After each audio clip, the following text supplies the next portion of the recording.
고졸 주제에 감히 통역을 하겠다고. 시어머니의 비웃음에 시누이까지 깔깔대며 옳게 영어할 줄 알아 조롱하던 그 자리. 그런데 며느리가 입을 연 순간 테이블 전체가 얼어붙었습니다. 그것도 영어, 중국어, 일본어 세 개 국어를 완벽하게 구사하며. 하지만 진짜 충격은 그 다음이었습니다. 며느리의 핸드백에서 꺼낸 서류 한 장. 그 며느리의 진짜 정체는 무엇일까요? 지금부터 이 사연 시작합니다.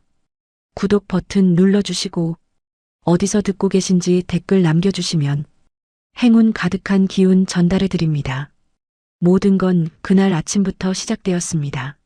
서연은 거울 앞에서 세 번째로 옷을 갈아입었습니다. 옷장 안에는 어디에도 명품 하나 없었어요. 일부러 그렇게 해둔 거였죠. 아버지가 사준 카드를 쓰면 한 번에 해결될 일이지만 서연은 결혼 후 단 한 번도 그 카드를 꺼낸 적이 없었습니다. 오늘은 시어머니 영숙의 환갑 기념 가족 모임이 있는 날이었어요. 장소는 청담동의 프렌치 레스토랑. 영숙이 대학 동문 부부 두 쌍까지 초대한 자리라 서연의 신경은 아침부터 곤두서 있었거든요. 지난 설날에도 추석에도 시댁 모임은 언제나 서연에게 재판정이었습니다. 피고인석에 앉아 유죄 판결을 기다리는 것과 다를 바가 없었죠. 준혁이 넥타이를 매며 말했습니다. 오늘은 좀 조용히 넘어갔으면 좋겠다. 서연은 남편의 눈을 보지 않고 고개만 끄덕였어요. 조용히 넘어간 적이 단 한 번이라도 있었던가. 3년간 12번의 가족 모임에서 서연이 울지 않고 돌아온 날은 손에 꼽을 정도였거든요. 하지만 준혁은 그때마다 어머니 편도 아내 편도 아닌 어중간한 자리에 서서 상황이 지나가기만을 기도하는 사람이었습니다. 레스토랑에 도착하자 영숙과 수빈이 먼저 나와 있었습니다. 영숙은 진한 보라색 원피스에 진주 목걸이를 걸치고 있었고 수빈은 명품백을 팔에 걸친 채 서연을 보자마자 위아래를 후쳤어요. 옳게 오늘도 그 옷이야. 세일 기간이었나 보다. 서연이 미소로 넘기자 영숙이 한마디를 보탰습니다. 수빈아 그만해라. 없는 사람한테 옷 가지고 그러는 거 아니야. 감싸는 척하면서 못을 박는 말이었죠. 서연은 이 패턴을 3년간 수백 번 겪어왔기에 표정 하나 바꾸지 않았습니다. 다만 코트 주머니 안에서 주먹이 살짝 쥐어졌을 뿐이에요. 서연의 왼손 약지에는 결혼 반지가 있었는데 그 반지 안쪽에는 아무도 모르는 각인이 새겨져 있었습니다. 아버지 강태준이 결혼 전날 밤 직접 새겨 넣은 8글자였죠. 프라이빗 룸에 들어서자 동문 부부 두 쌍이 이미 자리를 잡고 있었습니다. 인사가 오가는 동안 영숙의 목소리는 한 옥타브 올라갔어요. 자녀 이야기가 시작된 거였죠. 수빈이는 고려대 나와서 미국에서 MBA를 했어요. 지금은 외국계 컨설팅 펌에서 일하고 있습니다. 동문 부인 한 명이 감탄하며 고개를 끄덕이더니 서연 쪽을 바라봤습니다. 큰 며느리분은 어디 나오셨어요? 순간 테이블에 짧은 정적이 흘렀어요. 영숙이 와인잔을 천천히 내려놓으며 입을 열었습니다. 막내 며느리는 뭐 소개할 게 있어야 말이죠. 수빈이 기다렸다는 듯 끼어들었습니다. 올케는 고졸이에요. 대학을 안 갔거든요. 그 한마디에 동문 부부 4명의 시선이 일제히 서연에게 쏠렸어요. 동정인지 경멸인지 구분이 안 되는 그 눈빛을 서연은 고개를 들고 정면으로 받아야 했습니다. 누군가의 숟가락이 접시에 부딪히는 소리가 정적을 갈랐죠. 준혁이 테이블 아래에서 서연의 손을 잡으려 했지만 서연이 먼저 무릎 위로 손을 걷어버렸어요. 괜찮아요. 서연이 작게 웃으며 말했습니다. 괜찮지 않다는 걸 그 자리에 모든 사람이 알고 있었지만 아무도 그 미소 뒤에 무엇이 있는지를 묻지 않았어요. 서연의 코트 안쪽 주머니에는 휴대폰이 들어 있었습니다. 화면에는 아버지 강태준의 부재중 전화가 3통 찍혀 있었어요. 서연은 그 전화를 일부러 받지 않은 거였죠. 아버지가 알면 이 자리가 완전히 다른 자리가 될 테니까요. 메인 요리가 나오기 전 영숙의 동문 부부들 사이에서 해외여행 이야기가 시작되었습니다. 박 교수 부부는 지난달 파리에 다녀왔고 김 교수 부부는 여름에 런던을 계획하고 있다는 거였어요. 대화는 자연스럽게 영어가 섞이기 시작했습니다. 박 교수의 부인이 파리 호텔에서 있었던 에피소드를 영어로 풀어놓자 수빈이 유창한 발음으로 맞장구를 쳤죠. 오댓 호텔 is amazing. I stayed there during my MBA orientation trip. 수빈의 시선이 슬쩍 서연에게 향했어요. 그리고는 일부러 서연을 바라보며 영어로 말했습니다. 옳게 do you even understand what we are saying? 테이블에서 낮은 웃음이 번졌어요. 서연은 조용히 미소만 지었습니다. 그 미소를 본 영숙이 와인잔을 기울이며 한마디를 보탰어요. 이해를 못하니까 웃기만 하는 거야. 원래 모르는 사람이 웃음이 많은 법이거든. 준혁의 얼굴이 붉어졌습니다. 숟가락을 내려놓고 입을 열었어요.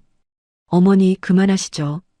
영숙이 아들을 돌아보며 눈을 가늘게 떴습니다. 사실이 그런 걸 어떡하니? 엄마가 거짓말을 하고 있어. 준혁은 더 이상 말을 잇지 못했어요. 서연은 남편의 그 모습을 3년간 지켜봐 왔습니다.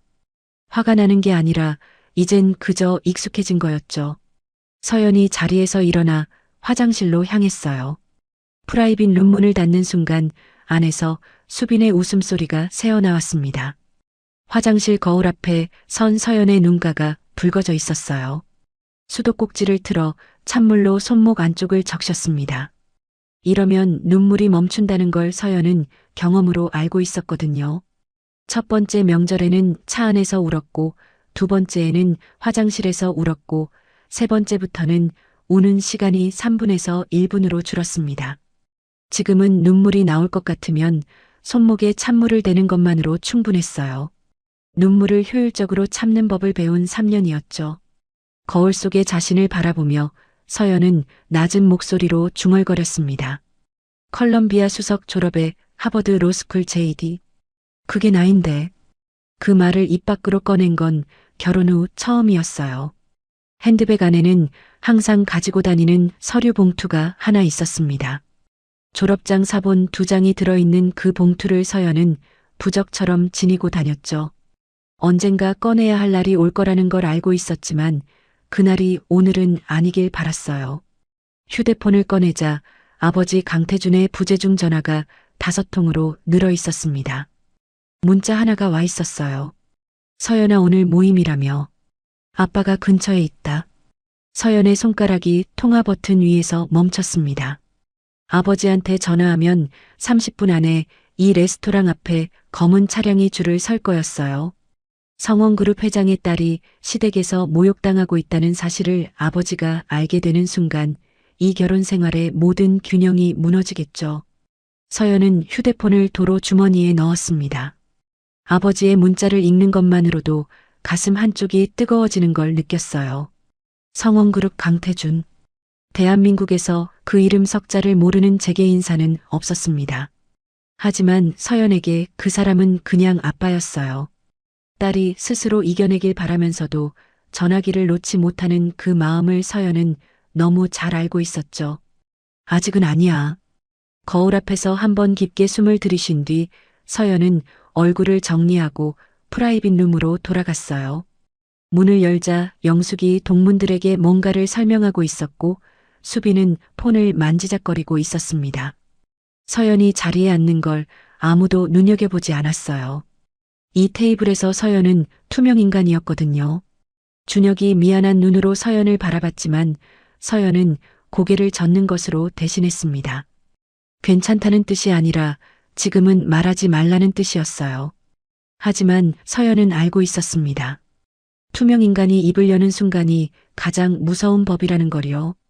그리고 그 순간은 서연이 생각했던 것보다 훨씬 빠르게 다가오고 있었습니다. 디저트가 나올 무렵 대화의 흐름이 바뀌었습니다. 김 교수의 남편이 와인을 한 모금 마시더니 영숙에게 말을 꺼냈어요. 영숙 씨, 우리 회사가 중국 쪽 바이어랑 계약을 앞두고 있는데 통역할 사람을 구하기가 쉽지 않아요. 영숙의 눈이 반짝였습니다. 자기 인맥을 과시할 기회가 온 거였죠. 수빈이한테 시키면 되지. 우리 수빈이 영어는 네이티브급이에요.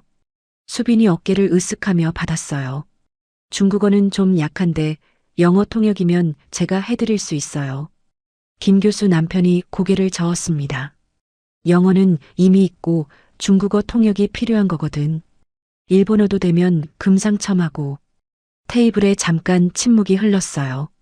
수빈의 자신감 넘치던 표정이 살짝 굳었습니다. 중국어와 일본어는 수빈의 영역이 아니었거든요. MBA 과정에서 영어 하나로 밀어붙인 수빈에게 제3의 국어는 약점 그 자체였죠. 바로 그때 영숙이 서연을 바라보며 입꼬리를 올렸습니다.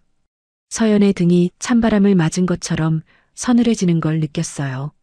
영숙의 그 표정은 며느리를 놀려먹을 때만 나타나는 것이었거든요. 환갑잔치의 주인공답게 한껏 기분이 올라있는 영숙에게 며느리의 무능함을 보여주는 건 디저트보다 달콤한 후식이었습니다.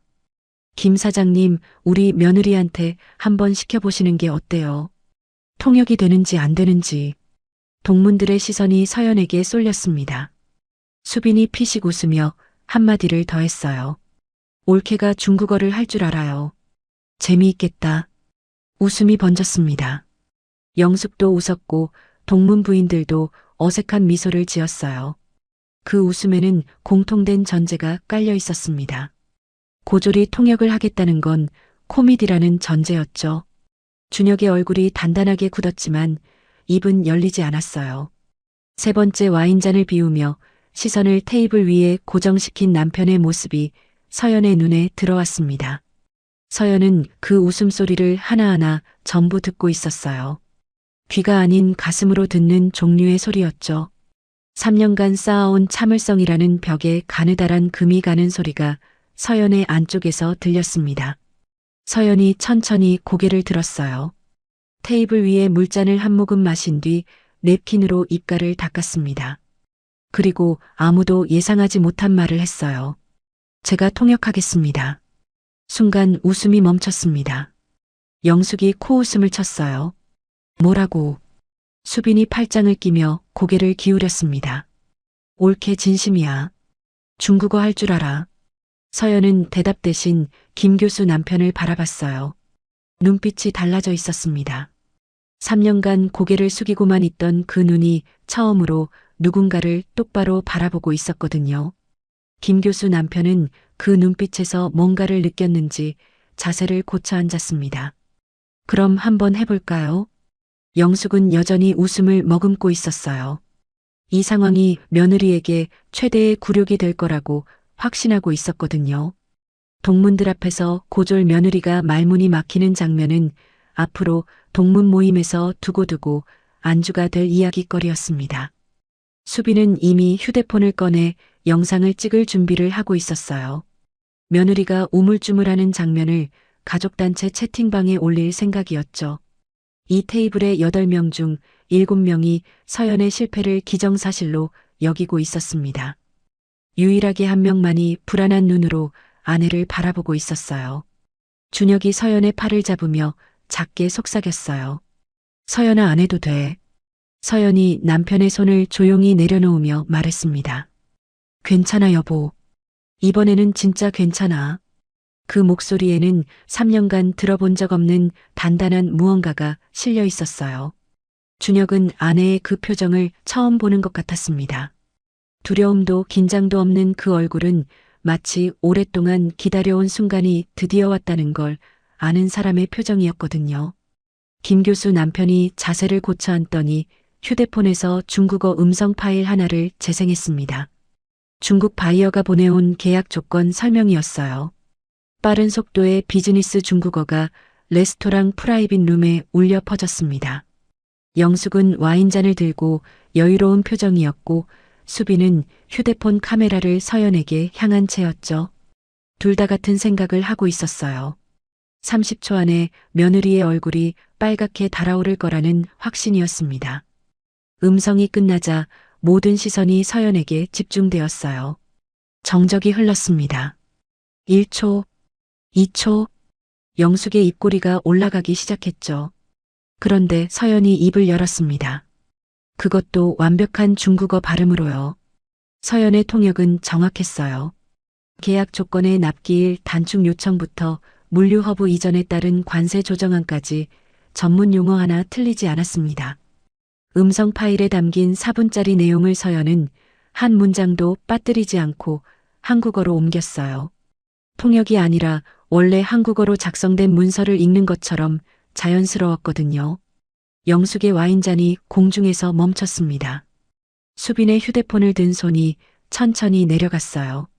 동문 부부 4명의 입이 동시에 벌어졌습니다.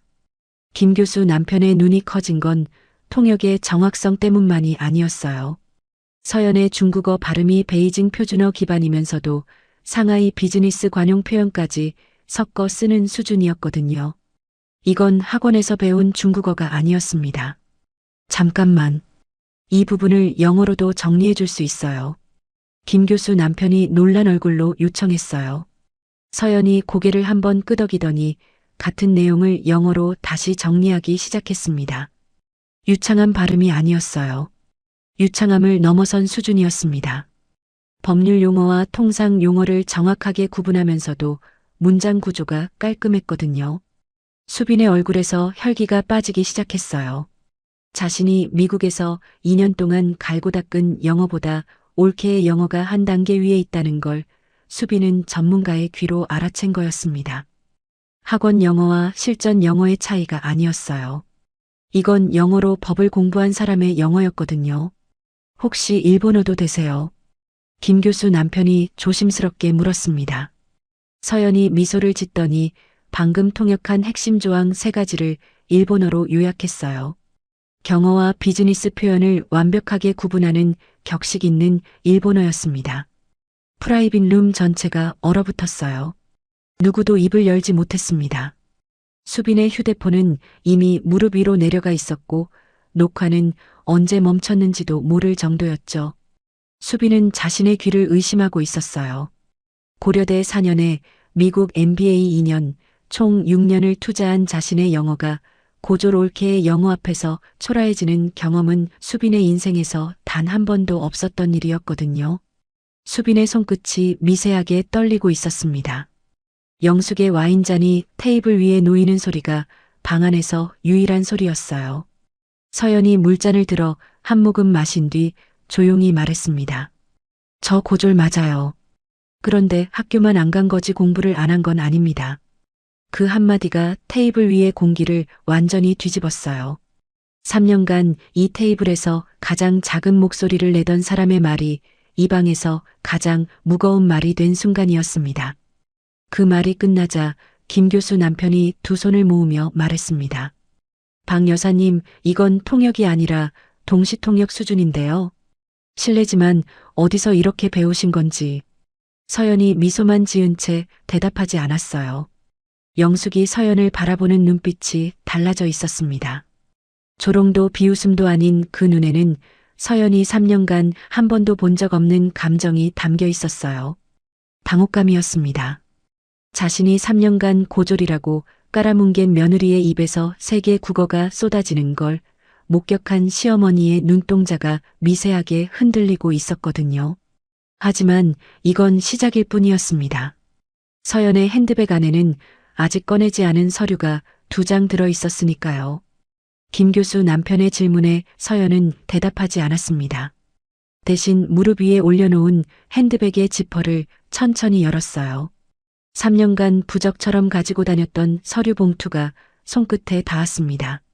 봉투의 모서리가 살짝 달아 있었어요. 그만큼 오래 들고 다녔다는 뜻이었죠. 결혼식 전날 아버지가 건네준 봉투였습니다. 강태준은 딸의 손에 이 봉투를 쥐어주며 말했었어요. 꺼내야 할 때가 오면 그때 꺼내라고. 서연은 3년을 기다렸습니다. 이걸 꺼내는 순간 돌아갈 수 없다는 걸 알고 있었지만 오늘 이 자리에서 영숙의 입에서 나온 말들이 서연의 안쪽에 쌓인 3년치 인내심의 마지막 한 장을 걷어낸 거였어요. 서연이 봉투에서 서류 한 장을 꺼내 테이블 위에 놓았습니다. 영숙이 고개를 숙여 그 종이를 바라봤어요. 이게 뭐야? 서연이 조용히 대답했습니다. 제 졸업장이에요, 어머님. 컬럼비아 대학교 국제통상학과 수석 졸업. 영문으로 적힌 그 졸업증명서의 글씨가 조명 아래에서 선명하게 빛났어요. 동문 부인 한 명이 숨을 들이쉬는 소리가 들렸습니다. 컬럼비아라는 이름의 무게를 이 테이블의 모든 사람이 알고 있었거든요.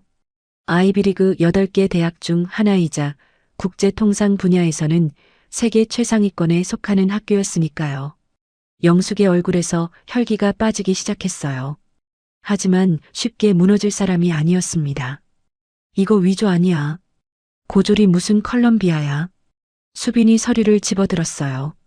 졸업증명서의 학교직인과 학위 번호를 확인하던 수빈의 손이 미세하게 떨렸습니다. 위조가 아니라는 걸 수빈은 한눈에 알 수 있었거든요. 미국 대학 졸업증명서의 양식을 수빈 자신이 가장 잘 알고 있었으니까요. 이건 진짜야, 엄마.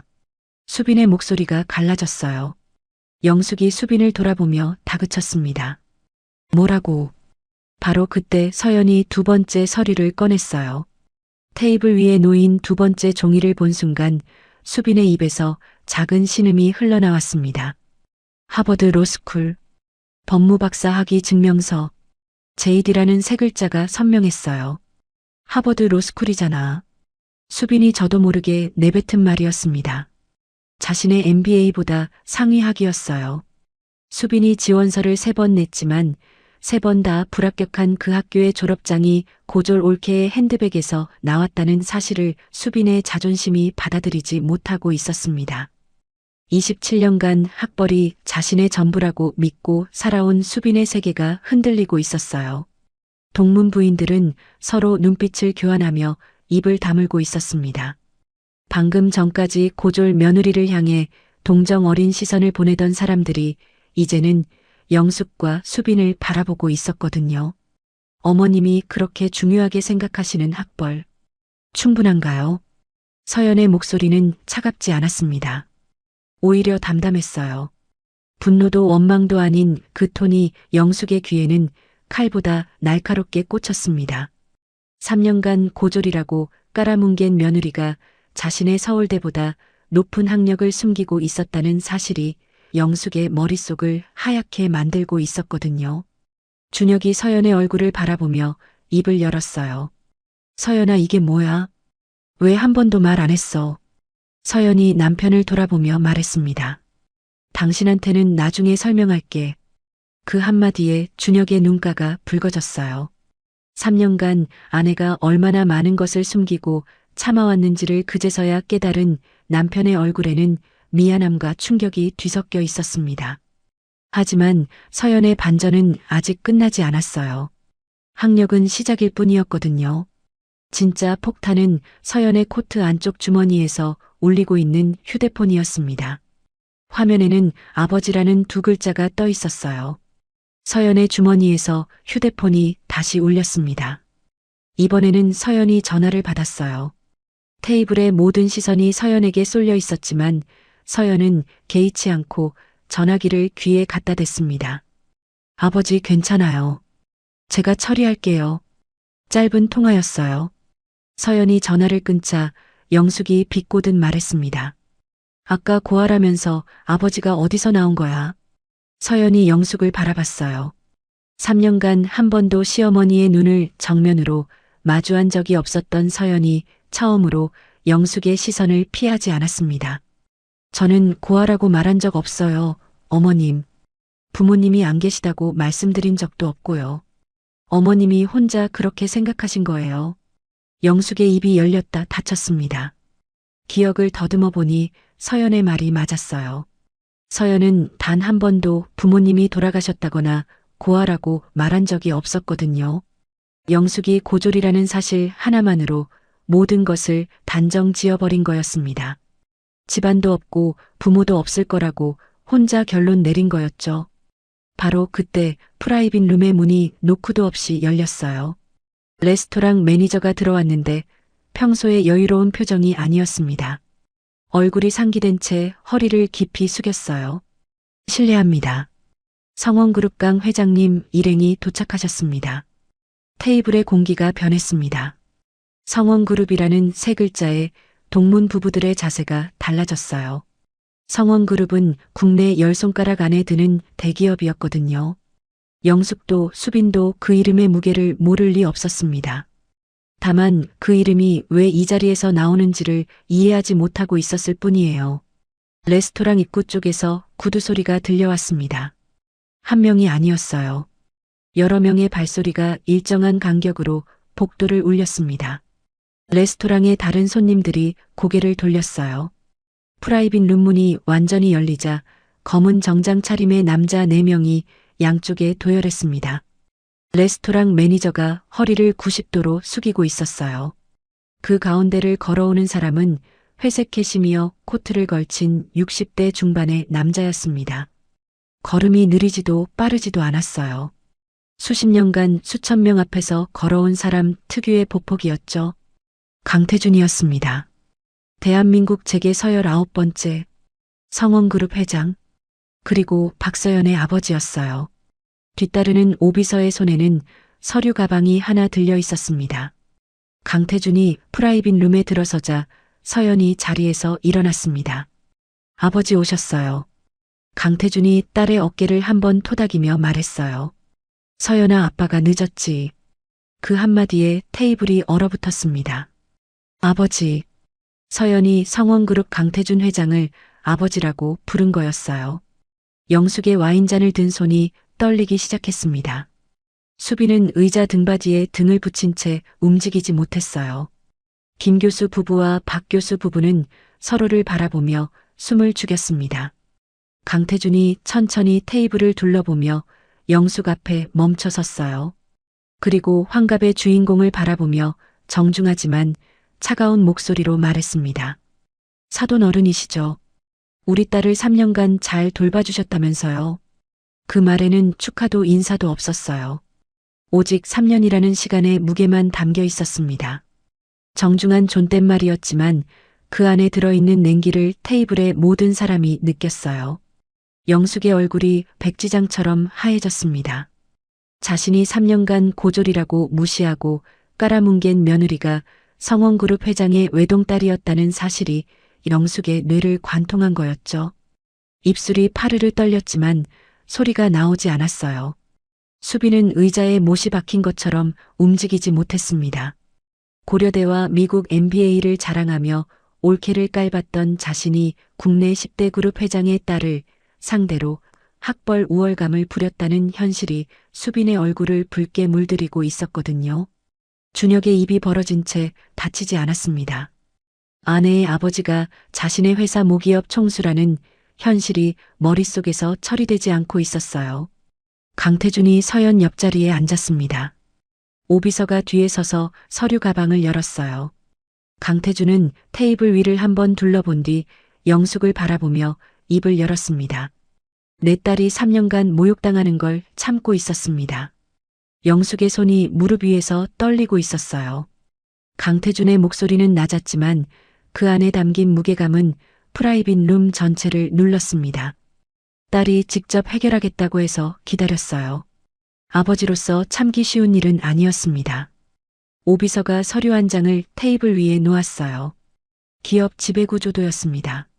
성원그룹 산하 계열사 목록이 나열되어 있었고 그 중간쯤에 준혁이 다니는 회사 이름이 빨간 원으로 표시되어 있었어요.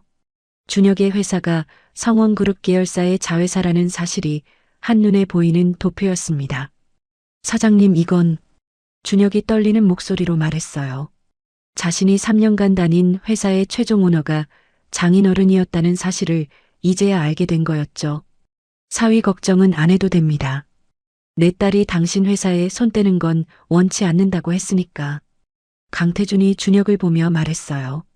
그리고 시선을 영숙에게 돌렸습니다. 그런데 사돈어른, 한 가지만 묻겠습니다. 강태준의 눈이 가늘어졌어요. 30년간 재계를 이끌어온 사람의 눈빛이 환갑잔치의 주인공을 향하고 있었습니다. 내 딸한테 고졸이라고 3년을 깔보셨다면서요. 동문 앞에서 소개할 것도 없다고 하셨다면서요. 사돈어른 댁의 자녀분들 학벌이 그렇게 대단하셔서 남의 집 딸을 그렇게 대하신 겁니까? 테이블이 얼어붙었어요. 동문 부부들은 숨소리조차 내지 못했습니다. 방금 전까지 영숙의 환갑을 축하하며 와인을 기울이던 자리가 순식간에 심판의 자리로 바뀐 거였죠. 영숙의 입술이 파르르 떨렸지만 말이 나오지 않았어요. 3년간 며느리에게 쏟아부은 모욕의 말들이 전부 부메랑이 되어 돌아오고 있었거든요. 고졸 주제에 소개할 것도 없다. 이해를 못하니까 웃기만 하는 거야. 그 말들이 하나하나 영숙의 머릿속에서 재생되고 있었습니다. 그 말을 들었던 상대가 누구였는지를 이제야 깨달은 거였어요. 수빈이 자리에서 벌떡 일어났습니다. 회장님 죄송합니다. 제가 올케한테 정말 잘못했습니다. 수빈의 목소리가 갈라졌어요. 하지만 강태준은 수빈을 한번 바라보고는 다시 영숙에게 시선을 고정했습니다. 사돈 어른의 사과를 듣고 싶습니다. 영숙의 어깨가 무너졌어요. 평생 남에게 고개를 숙여본 적이 없는 사람이었습니다. 서울대 교수라는 타이틀 뒤에 숨어서 세상 모든 사람을 학벌로 줄 세우며 살아온 62년이었어요. 그런 영숙이 지금 대한민국 10번째 부자 앞에서 고개를 숙여야 하는 상황에 놓인 거였죠. 하지만 그보다 더 무거운 것은 자신이 깔보았던 며느리가 자신보다 높은 학력의 자신이 상상도 못할 집안의 딸이었다는 사실이었습니다. 서연이 그때 입을 열었어요. 어머님, 저는 복수하려고 이 자리를 만든 게 아니에요. 영숙이 고개를 들어 며느리를 바라봤습니다. 서연의 눈에는 분노가 아닌 다른 것이 담겨 있었어요. 그냥 있는 그대로의 저를 봐주셨으면 한 거예요. 고졸이든 아이비리그든 재벌 딸이든 아니든 그냥 서연이로요. 그 말에 영숙의 눈에서 눈물이 한 줄기 흘러내렸습니다. 3년간 한 번도 울지 않았던 시어머니가 며느리의 말 한마디에 무너진 거였어요. 영숙이 떨리는 목소리로 입을 열었습니다. 서연 씨 미안해요. 그 세 글자가 나오기까지 3년이 걸렸습니다. 동문 부부들 앞에서 고개를 숙인 영숙의 어깨가 작게 떨리고 있었어요. 강태준이 자리에서 일어나며 영숙에게 마지막 한마디를 남겼습니다.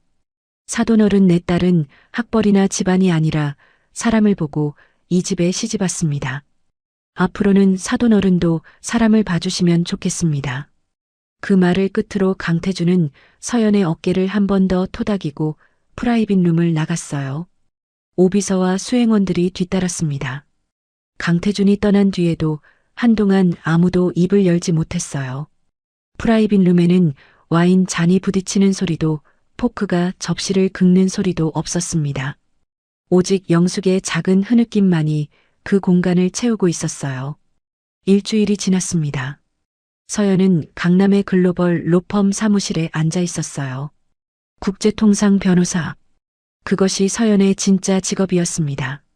하버드 로스쿨 JD를 가진 서연에게 이 자리는 언제든 돌아올 수 있는 곳이었지만 결혼 후 3년간 일부러 비워둔 자리이기도 했어요. 아버지의 이름이 아니라 자신의 이름으로 살고 싶었던 서연의 선택이었거든요. 하지만 이제 더 이상 숨길 이유가 없어졌습니다. 사무실 창밖으로 서울의 스카이라인이 보였어요. 그 빌딩 숲 어딘가에 준혁이 출근한 회사가 있었고 그 회사의 최종 지분은 서연의 아버지가 가지고 있었죠. 서연은 그 사실을 3년간 알면서도 단 한 번도 이용하지 않았습니다. 그게 서연이 3년을 버틸 수 있었던 이유이기도 했어요. 자신은 배경이 아니라 사람으로서 이 가족에게 인정받고 싶었던 거였거든요. 점심시간에 준혁에게서 전화가 왔습니다. 서연아 오늘 저녁에 만날 수 있어. 서연이 웃으며 대답했어요. 그래 여보. 어디서 볼까? 둘은 결혼 전 자주 가던 작은 국밥집에서 만났습니다. 준혁이 국밥을 앞에 두고 한참을 말없이 앉아 있다가 입을 열었어요. 왜 말 안 했어? 3년 동안. 서연이 숟가락을 내려놓으며 남편을 바라봤습니다. 당신이 나를 좋아한 건 학벌이나 집안 때문이 아니잖아. 준혁의 눈가가 붉어졌어요. 그래도 3년간 혼자 다 참은 건 아니잖아. 서연이 고개를 저었습니다. 혼자가 아니었어. 당신이 옆에 있었으니까. 비록 완벽하지는 않았지만 준혁의 눈에서 눈물이 떨어졌어요. 숟가락을 내려놓고 두 손으로 얼굴을 감쌌습니다. 3년간 아내의 편을 들지 못한 자신이 부끄러웠고 아내가 얼마나 큰 것을 숨기고 참아왔는지를 몰랐던 자신이 한심했던 거였어요. 서연이 남편의 손을 잡았습니다. 그 손은 3년 전 처음 잡았을 때와 같은 온도였어요. 그로부터 사흘 뒤 서연의 휴대폰에 문자가 하나 왔습니다. 발신자는 시어머니 영숙이었어요. 서연 씨 이번 주말에 집에 와요. 이야기 좀 하자. 서연은 그 문자를 한참 동안 바라봤습니다. 3년간 시어머니에게 받은 문자는 전부 지시였어요. 이거 사와라. 몇 시까지 와라. 준비해놔라. 단 한 번도 이야기 좀 하자는 문자는 없었거든요. 서연이 짧게 답장을 보냈습니다.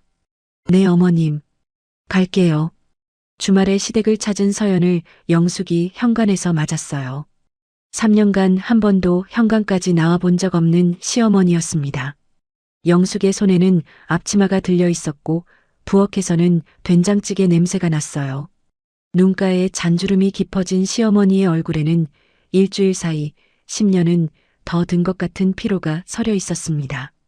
하지만 그 눈빛만큼은 3년간 서연이 한 번도 본 적 없는 부드러움이 담겨 있었어요. 영숙이 서연의 눈을 바라보며 말했습니다.